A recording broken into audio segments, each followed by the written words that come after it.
한번 시작을 해보도록 하겠습니다. 다음 중 회계, 정책 또는 회계 추정의 변경과 관련한 설명으로 틀린 것은 그랬어요. 자, 우리가 회계의 변경에 두 가지가 있어요. 회계의 변경에 두 가지가 있는데 첫 번째가 뭐죠?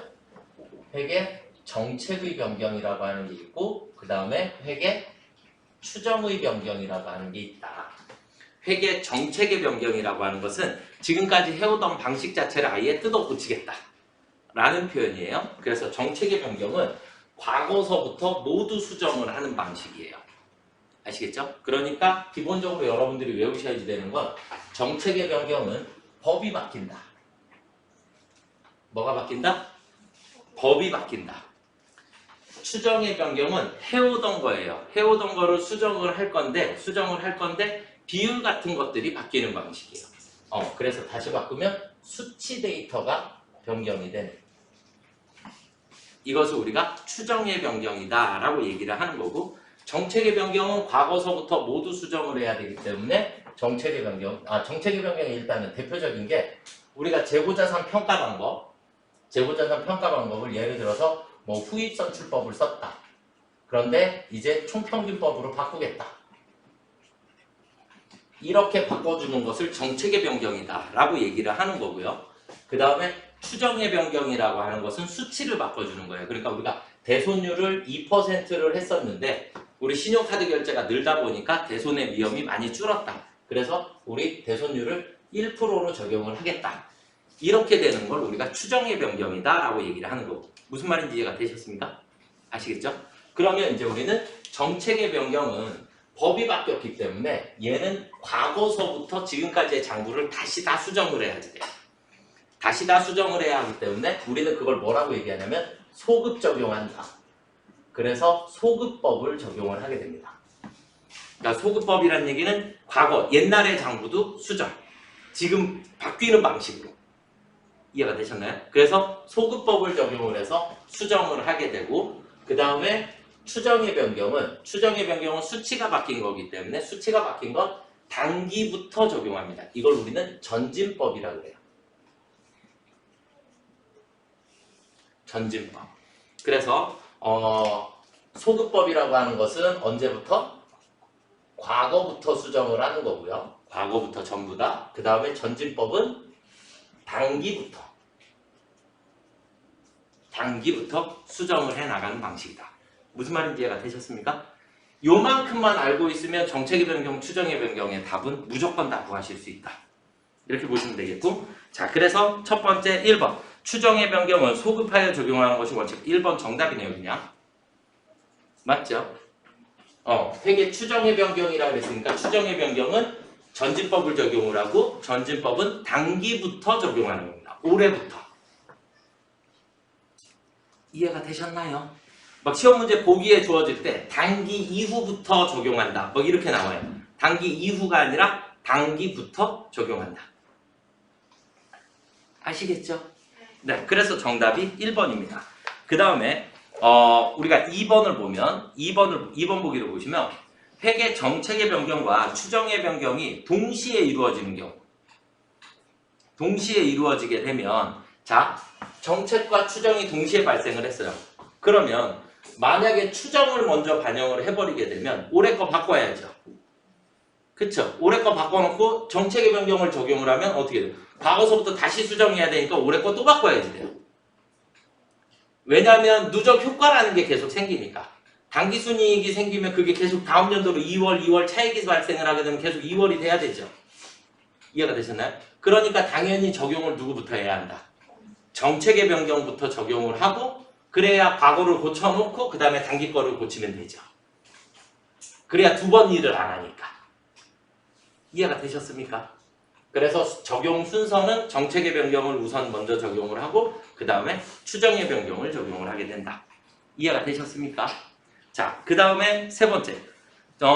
회계 변경의 효과를 정책의 변경과 추정의 변경으로 구분이 불가능한 경우. 그러니까 이거 정책의 변경으로 봐야 돼? 이거 추정의 변경으로 봐야 돼? 구분이 애매하다. 그러면 무조건 추정의 변경으로 보도록 되죠. 왜냐하면 애매한데 과거를 다 고칠 수가 없잖아. 이해가 되시나요? 그래서 추정의 변경으로 보도록 되어 있습니다. 아시겠죠? 회계의 변경을 반영한 재무제표가 더 신뢰성 있고 목적 적합한 정보를 제공한다면 회계 정책을 변경할 수 있다. 당연하겠죠.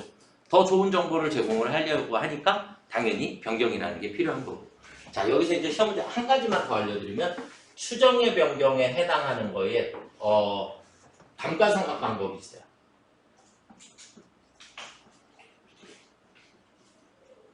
감가상각 방법. 이건 시험 문제 단골로 조금 나오니까 우리가 감가상각 방법은 뭐예요? 정액법이나 정률법 이런 걸 쓰잖아요. 그렇죠? 그래서 예를 들어서 우리 회사가 정률법을 정액법으로 수정을 했어요. 이렇게 바꾸면 얘가 예전에는 정책의 변경에 있었거든요. 정액법, 정률법, 법이 바뀐 거니까 정책의 변경에 있었는데 지금은 추정의 변경으로 바뀌었습니다. 얘가. 그래서 요거 하나만 법이 바뀐 것 같지만 추정의 변경에 해당한다라는 거 알아두시면 될 것 같아요. 아시겠죠? 이해가 되셨나요? 네, 그래서 1번 문제는 어떻게 보면 공짜 문제였는데 여러분들이 잘 모르셨다? 인정. 네, 자 2번으로 넘어가 보도록 하겠습니다. 유형자산 취득 시 회계 처리와 관련한 설명으로 틀린 것은 그랬어요. 유형자산을 취득하는 과정에서 국채, 공채 등을 불가피하게 매입하는 경우 해당 채권의 실제 매입가액과 채권의 공정가치의 차액만큼을 해당 유형자산의 취득원가에 포함한다. 이거 우리 유형자산 단원에서 강제매입 국공채라는 걸 배웠어요. 그래서 강제매입 국공채는 차액만큼만 취득원가에 포함이 되게 됩니다. 아시겠나요? 네. 자, 그 다음은 건물을 증여로 취득한 경우 취득원가를 계상하지 않는다? 누군가한테 건물을 받았어요. 그럼 내 장부에 안 적어요? 적어야죠. 공짜로 받았으니까 뭘로? 공정가치로. 공정가치로 취득원가를 결정해야 합니다. 무상 취득하는 경우. 아시겠죠? 그래서 무상 취득하는 경우에 취득원가의 공정가치로 취득원가를 결정해 주셔야 합니다. 이해가 되셨나요? 아시겠지요? 네. 자, 그 다음에 건물을 신축하기 위하여 사용 중인 기존 건물을 철거하는 경우 철거 비용은 전액 당기의 비용으로 처리한다. 신축을 하기 위해서 들어가는, 그러니까 기존의 건물을 가지고 있어요. 이거는 철거비가 여기다가 얘도 적어드릴게요. 우리가 철거 비용이 두 가지가 나와요. 두 가지가. 그러니까 신규로 내가 땅을 사는데 토지를 취득하는데 나한테 불필요한 건물이 있어. 그래서 이 건물을 철거를 해요. 이해가 되셨나요? 그럼 결국 그 철거는 내가 뭐를 취득하기 위해서? 토지를 취득하기 위해서 필요한 거죠. 이해가 되셨나요? 그래서 철거 비용이 두 가지로 나오는데 첫 번째 하나는 토지 취득 시, 또 하나는 사용 중인. 이해가 되셨나요? 내가 사용하고 있던 건물을 철거할 수 있잖아요. 내가 건물을, 야, 우리 기존의 건물, 우리 건물 있는데 이거, 야, 다시 새로 짓자. 재건축하자. 그래서 기존 건물을 철거를 해버리는 경우. 이렇게 두 가지로 나눠 주실 수 있고, 그래서 철거비가 토지 취득할 때 철거비는 어디에다가 포함? 토지의 취득원가에 플러스 해준다. 토지의 취득원가에 플러스 해준다. 그리고 사용 중인 건물을 처분을 해요. 아니, 철거를 해요. 그럼 내 장부에서 지워야 되잖아, 이제. 없어지죠. 결국 얘는 처분 손익이 돼요. 그러니까 처분 손실이 되는 거죠. 처분 손실. 왜냐면, 자, 우리가 장부상에 건물이 있으면 건물의 취득원가가 1억이야. 근데 지금까지 감가상각 누계액이 7천이 있어요. 이해됐죠? 감가상각액이 내 취득원가보다 더 클 수는 없잖아. 맞죠? 그래서 7천을 감가상각 누계액 가지고 있어. 그런데 얘를 철거를 해버렸어요. 근데 철거비가 1,000만 원이 들었어. 이해가 되셨습니까? 그러면 자 회계 처리를 하면 저는 건물이 얼마 없어져요? 1억. 감가상각유계액 7천. 그리고 나 돈이 1,000만 원이 나가야 되죠. 이해가 되셨나요? 결국 얼마의 손실이 생긴다? 4천만 원의 유형자산 처분 손실이 생기게 된다.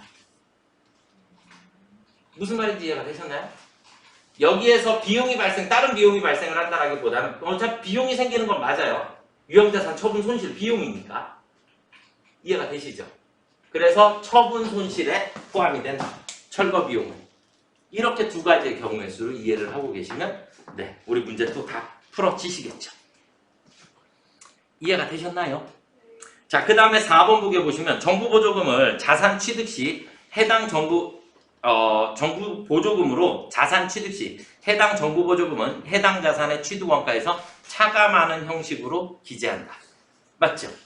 그래서 우리 정부 보조금이 나오면 원래 처음에 돈을 받았을 때는 100번대 정부 보조금이라 썼고 그 돈으로 우리가 유형자산을 취득을 하게 되면 200번대 정부 보조금으로 바꿔줬죠. 그리고 그 정부 보조금은 내 자산에서 마이너스 해주는 계정이다. 이해가 되시나요? 빙고. 그래서 정답은 몇 번이라고요? 2번입니다. 아시겠지요? 네. 자, 그 다음 문제 3번. 다음 중 무형자산에 대한 설명으로 틀린 것은 무형자산의 형태가 없는 자산은 무형자산, 우리가 권리를 가지고 있는 것들. 무형자산의 상각 방법에는 정액법, 정률법, 연수학계법, 생산량비례법 등이 있다. 유효이자율법은 우리가 이자 지급할 때 쓰는 거니까. 그쵸? 네. 그래서 정답은 1번. 유효이자율법은 안 됩니다. 아시겠죠? 네. 그렇게 보시면 되겠고 내부적으로 창출한, 자가 창출한 영업권 인정한다, 안 한다? 안 한다. 그러면 누구나 다 그냥 우리 회사 이만큼의 권리 있습니다. 이렇게 하겠죠. 그죠? 그러면 안 된다. 무형자산에 대한 지출로서 과거 회계연도의 비용으로 인식한 지출은 그 후의 기간에 무형자산의 원가로 인식할 수 없다. 이미 과거에 비용으로 처리했던 것들은 다시 내 자산으로 만들 수 없다. 라는 얘기고요. 무형자산의 상각대상 금액은 그 자산의 추정 내용 요소 동안 체계적인 방법에 의하여 비용으로 배분한다. 이게 무형자산의 상각이죠. 그쵸? 이해가 되셨죠? 네. 자, 그 다음 문제 4번. 자본 조정에 해당하지 않는 것은? 이거는 여러분들이 실기 프로그램을 지금 쓰시잖아요. 그죠? 프로그램 쓰시니까 어떻게 하면 돼요? 계정가물 및 적용 들어가셔서 그냥 왼쪽에 있는 자본 조정 클릭해 보시면 되죠. 맞나요? 네, 그래서 자본 조정을 클릭을 해보시면 자본 조정에 있는 금액 그냥 계정 과목이 순서대로 나오니까. 그래서 정답은 4번이죠? 네, 그게 안 들어가도 되잖아요. 그죠? 매도 가능증권 평가손익은 기타 포괄손익 누계. 우리 이렇게 외우고 있으니까. 그쵸? 자, 그 다음 문제 5번으로 넘어가 보도록 하겠습니다.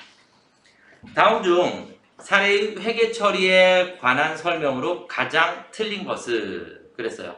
그러면 3월 1일 날 $10,000 상당의 제품을 해외에 외상으로 판매했다. 그럼 적용 환율이 1,000원이니까 우리는 1,000만 원만큼의 외상 매출금 대변의 제품 매출이 생기겠죠? 이해되시죠? 네. 그 다음에 보통 예금에 입금이 됐어요. 그런데 1,050만 원이 들어오겠죠? 환율이 1,050원으로 올랐으니까. 맞나요?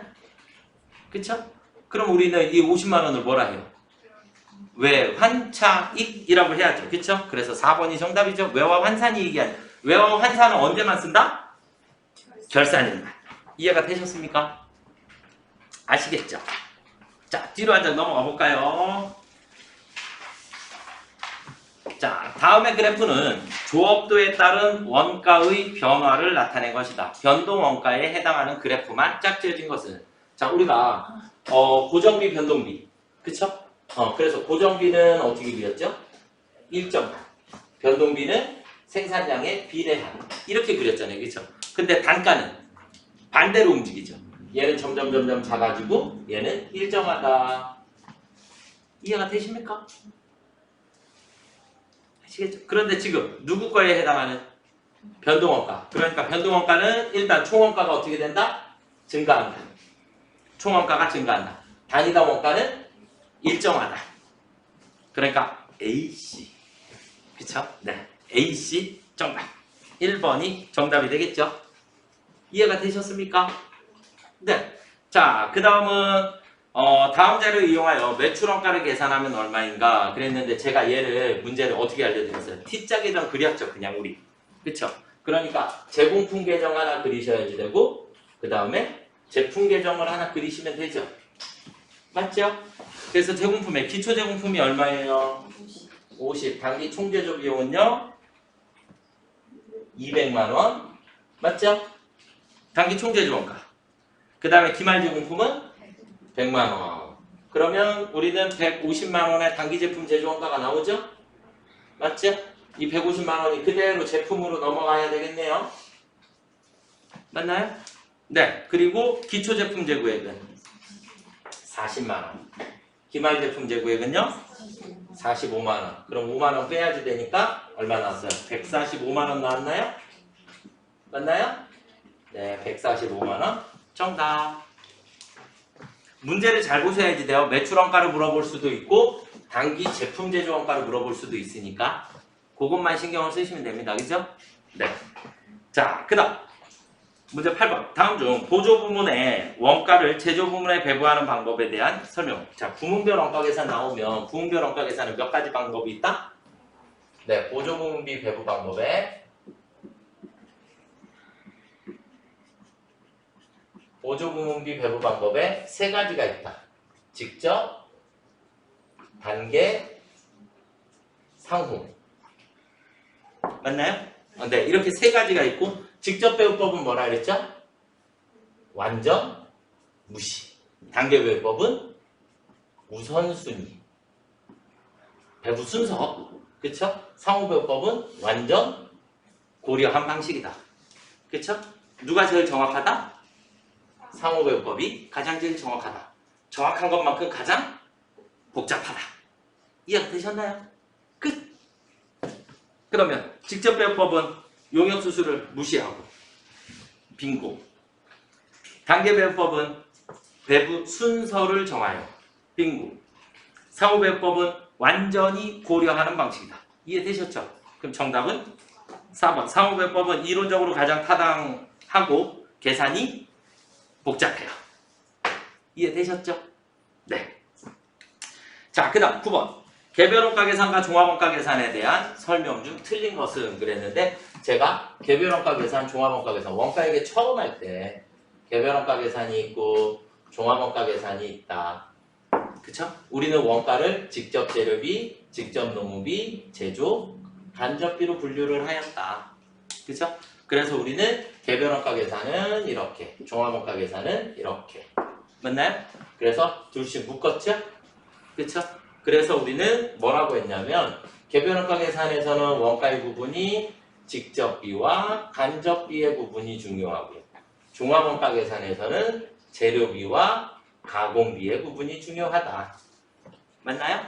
네, 이렇게 돼 있고 더 중요한 건 개별 원가 계산에서는 이 재료 간접비를 어떻게 배분하느냐에 따라서 원가 계산이 달라질 거고 그 다음 종합 원가 계산에서는 이 가공비의 조업도에 따른 뭐를 계산해야 한다?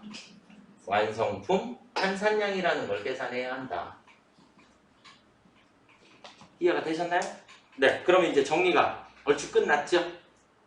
그쵸? 네, 이렇게 돼 있고 그러면 개별 원가 계산의 특징은 개별 원가는 일단 어떤 생산 방식? 주문 생산 방식. 그쵸? 종합 원가는 연속 대량 생산 방식. 맞나요? 주문 생산 방식이니까 장부가 복잡한 구조를 가지고 있겠죠? 맞나요? 그쵸? 얘는 장부가 하나만 있으면 돼요. 그래서 단순하다. 이해가 되셨죠? 네, 이런 특징들을 가지고 있고 그 다음에 대신에 시간과 비용이 많이 들어간다. 얘는 시간과 비용이 상대적으로 적게 들어가고 그 다음에 정확성은 누가 더 정확하다? 개별 원가가 조금 더 정확하다. 근데 둘 다 정확하지 않아요. 왜냐면 배분이라는 걸 어떻게 정확하게 해? 할 수 없어요. 그런데 종합 원가에 비해서는 조금 더 정확하다. 이렇게 따져주시는 거예요. 이해가 되셨습니까? 네, 자 그러면 정답은 그냥 몇 번이에요? 4번이 되겠죠. 종합원가 계산이 개별 원가 계산에 비하여 제품별 원가 계산이 보다 더 정확하다? 개별 원가가 더 정확하다. 이해가 되셨습니까? 아시겠죠? 네. 자, 그 다음에 10번으로 넘어가 보도록 하겠습니다. 자, 종합원가 계산에 의한 가공비의 완성품 환산량을 계산하시오. 그랬나요? 그쵸? 자, 그러면 우리가 완성품 환산량, 우리 여기서 이 완성품 환산량, 우리 어떻게 구하라 그랬죠? 완성품 환산량은 완성수량에다가 플러스 기말수량을 더해서 마이너스 기초수량을 빼주시면 된다. 맞나요? 그쵸? 그래서 제가 왜 처음 보는 것처럼 보고 계시지? 네, 자. 완성수량하고 기말수량하고 여기까지 계산하면 무슨 법? 평균법. 얘를 끝까지 가면 선입선출법이다. 기말은 우리 조업도에 따라서 퍼센트 따져야 하고 기초도 퍼센트 따져주셔야 한다. 이렇게 됐잖아요. 그죠? 네. 자, 그러면 지금 가공비니까 자, 무슨 법으로요? 아, 두 개를 다 구하라 그랬네. 그쵸? 두 개를 다 구하라 그랬으니까 완성품 수량이 몇 개예요? 500개. 맞죠? 플러스 기말 수량은요 200개인데 조업도가 50%니까 100개 마이너스 기초 수량은 200개의 30%니까 60개. 이해가 되셨습니까? 네, 그러면 여기까지도 했으니까 우리는 평균법으로 계산했을 때 몇 개요? 600개. 선입선출법 끝까지 가면 60개 빼면 되니까 540개. 공짜죠, 그냥. 그쵸? 네. 공짜입니다. 자, 그 다음 11번. 여기서부터 이제 세법이에요, 세법. 자, 다음은 부가가치세법에 따른 대손세액공제를 설명한 것이다. 가장 틀린 것은 재화나 용역에 공급한 후 그 공급일로부터 10년이 지난 날이 속한 과세기간에 대한 확정신고기한까지 대손이 확정돼야 한다. 대손세액공제는 10년까지 공제가 가능합니다. 모르실 수도 있으니까. 네, 몰라서 틀릴 수도 있으니까. 그런가요? 네, 자, 그래서 1번이 일단 정답이고요. 채무자의 파산, 강제집행, 사업의 폐지, 사망, 실종, 행방불명으로 인하여 회수할 수 없는 채권은 대손사유의 요건을 충족하여 대손세액공제를 적용받을 수 있다. 맞죠? 대손세액공제는 일반 가세자에만 적용되고 간이가세자에는 적용하지 아니한다. 부가가치세 확정신고서에 대손세액공제와 대손사실을 증명하는 서류 첨부하여 관할세무서장에게 제출해야 한다. 당연하겠죠? 이해가 되시죠? 네. 12번. 부가세법상 재화 또는 용역의 공급으로 보지 않는 것. 재화의 공급으로 보지 않는 것. 뭐 외웠죠? 재화의 공급으로 보지 않는 것들. 이거 외우시라 했는데 뭐뭐 있었죠? 담보의 제공, 조세의 물납, 사업의 포괄적 양도, 그리고 강제경매. 외우셔야 합니다. 요만큼은. 아시겠죠? 얘네들은 부가세법상 공급으로 본다 안 본다? 공급으로 보지 않는 것들이다. 아시겠죠? 네. 우리가 이론 오늘 처음 풀어서 모르는 게 너무 많나요? 아니, 스쳐 지나갔어. 배웠는데 아니, 안 남아 있는 거예요. 다시 또 정리를 또 해드리도록 하겠습니다. 자, 그 다음에 그래서 그러면 자, 채무 불이행으로 담보물이 채무 변제에 충당된 경우, 이거는 지금 담보를 제공한 게 아니라 담보물을 어떻게 했어요? 처분을 해서 이걸로 채무를 변제를 한 거잖아요. 그러니까 재화의 공급이죠. 얘는 담보가 아니야, 지금 상황이. 이해가 되셨나요? 사업할 때, 사업자가 폐업할 때 당초 매입세액이 공제된 자기생산 취득재화 중 남아있는 재화, 폐업 시 잔존재화는 간주공급이죠. 공급으로 간주해서 세금을 내고 폐업을 해야 합니다. 자, 그럼 이제 우리가 또 외워야 될 거. 자, 간주 공급에 뭐뭐 있죠? 자가 공급, 또 개인적 공급, 또 사업상 증여, 그리고 폐업시 잔존 제거. 이해가 되셨나요? 아시겠죠? 이해가 되셨나요? 네. 그래서 간주 공급이라 했고 얘네들은 공급이라고 했는데 공급으로 간주된다. 거의 대부분은 무슨 사유에 해당하는 것들이다? 불공사유에 해당하는 것들이다. 불공사유에 해당하는 것들이다. 왜냐면 자가공급은 내가 생산한 거 내가 소비하면 원래 부가세 안 내도 돼요. 그런데 불공사유에 해당하면 부가세 내야 한다 그랬고. 맞죠? 개인적 공급은 사장이 개별적으로 가지고 가는 거니까 얘는 불공사유 중에 사업과 관련 없는 지출이 돼버리는 거예요. 그렇게 되고 사업상 증여는 접대니까 접대비 우리 공급으로 봐야 하는 거고, 그 다음 폐업 남아있는 거 우리가 부가세 내야 합니다. 이해가 되시나요? 네. 우리 기억 속 저 멀리에서 자꾸 끄집어내야죠. 자, 그 다음에 사업자가 당초 매입세액이 공제된 자기자산 생산 취득한 재화를 사업과 직접적인 관계 없이 자기 개인적인 목적으로 사용하는 경우, 개인적인 목적으로 사용하는 거, 개인적 공급, 간주 공급에 해당하니까 우리 부가세 과세 대상인 거죠. 이해가 되시나요? 네, 부가세 과세 대상입니다. 그러니까 부가세 과세 대상이라는 얘기는 공급이다. 아시겠죠? 자, 그 다음에 질권 저당권 또는 양도 담보의 목적으로 권리를 제공. 담보의 목적이라 했죠. 지금 담보를 제공하는 거죠. 그래서 4번이 정답. 이해가 되시죠? 그래서 1번 보기에서 담보라는 말이 보이더라도 1번은 담보물을 처분을 하는 과정이기 때문에 이건 담보를 제공하는 게 아니다. 4번 보기가 담보를 제공하는 거다. 무슨 말인지 이해가 되셨죠? 자, 그 다음 13번. 부가세법상 공제되는 매입세액이 아닌 것은, 공제되는 매입세액이 아니란 얘기는 불공 찾으란 얘기인데, 그쵸? 네, 불공을 찾으란 얘기예요. 전자세금계산서 의무발급 사업자로부터 받은 전자세금계산서로서 국세청에게 전송되지 아니하였으나 발급한 사실이 확인된 경우 매입세 공제받을 수 있죠. 전송만 안 했지 발급은 해줬으니까. 이해가 되셨나요? 매입처별 세금계산서 합계표를 경정청구나 경정시에 제출하는 경우 당해 매입세. 내가 이거 저 잘못 신고한 것 같아요. 다시 신고할게요. 그렇게 되니까 우리는 공제받을 수 있는 상황이 생길 거고요. 예정신고 시 매입처별 세금계산서 합계표를 제출하지 못하여 해당 예정신고 기간에 속하는 과세기간에 확정신고 시에 제출하는 경우. 그러면 예정분 누락한 거 확정 때 신고하면 공제받을 수 있죠? 빙고. 공급 시기 이후에 발급받은 세금계산서로서 해당 공급 시기가 속하는 과세기간에 대한 확정신고 기한이 지난 후에 발급받은 경우에 매입세금은 공제 못 받죠.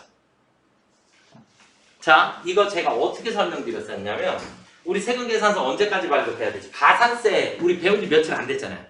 가산세. 자, 우리가 세금계산서 언제까지가 정상 발급이죠? 2월 10일.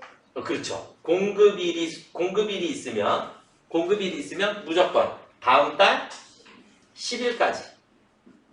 다음 달 10일까지 발급을 해주면 여기까지는 다 정상 발급이라고 하는 거죠. 여기까지는 정상 발급입니다. 그러면 그 이후의 기간은 언제까지? 그 이후의 기간은 확정신고 기한까지. 확정신고 기한까지. 그러니까 우리가 만약에 예정이다. 예정분이고 확정 1기다. 1기라고 하면 확정신고 기한이니까 이날이 언제예요? 7월 25일 날이 되겠죠. 이게 2기다. 라고 하면 다음 연도 1월 25일 날이 되겠죠. 여기까지만 일단 발급을 해주면 얘네들은 무슨 발급? 지연 발급. 내가 늦게 받았다. 공급이라고 더 늦어서 세금계산서를 받았다. 그러면 지연 수취가 되겠죠. 이해가 되셨나요?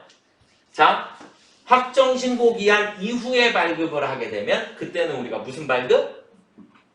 미발급 가산세를 내야 해요. 이해가 되셨나요? 그런데 우리 부가세 신고에 가산세에 가보면 미수치가산세는 있어요, 없어요? 미수치가산세는 없어요. 왜요?